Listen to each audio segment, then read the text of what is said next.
You're listening to Marketing Tips with Meliss podcast.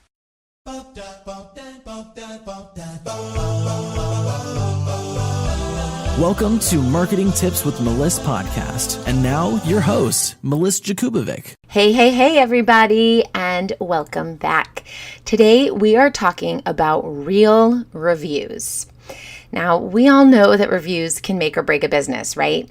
But review-based websites like Yelp are actually tanking, believe it or not. And it turns out that people are flooding businesses with false reviews and paid advertisers are jumping ship. So how can you, as a small business owner, solicit real positive reviews?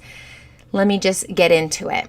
The first thing, simple and easy, just ask.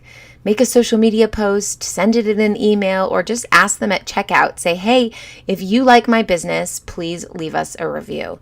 Also, this works for testimonials. If you have one-on-one clients, you want to kind of weave that into the situation, into the conversation over time. So if you work with them for a 4-month contract, let's say, you want to bring it up in month 2. I can't wait to hear your results later on. Or if they come to you and they say, oh my gosh, guess what happened, blah, blah, blah. Be like, awesome, write that down and let's use it as a review or a testimonial. Or can you go to my page and write that down right now and actually coach them on getting that review. Number 2, you want to make it really easy. So people like to share their opinions, but they aren't going to go out of their way to help you. So put a button on your website or a link in the email or even a QR code by the cash register if you're doing e-commerce. And don't offer incentives. I know it's tempting, but a research study found that paying for reviews actually leads to less feedback.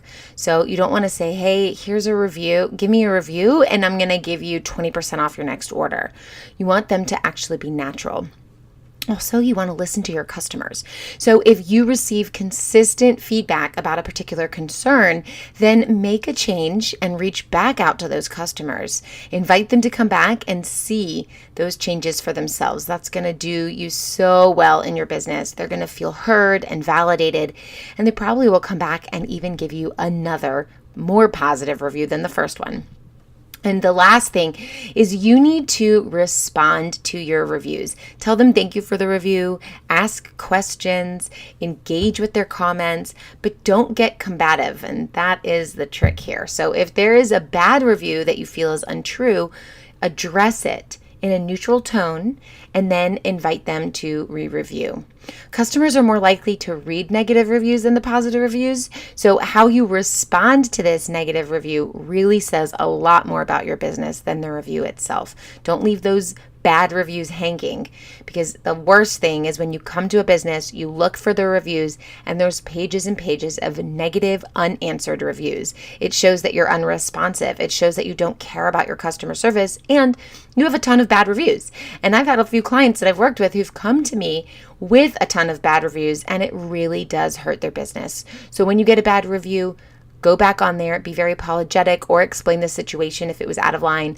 Tell them how you can change, or tell them why it didn't go well, and then flip it around in a positive way so that when people come to your page, they see that you do respond, you do care, and maybe sometimes those people who are sending bad reviews are a little bit cuckoo.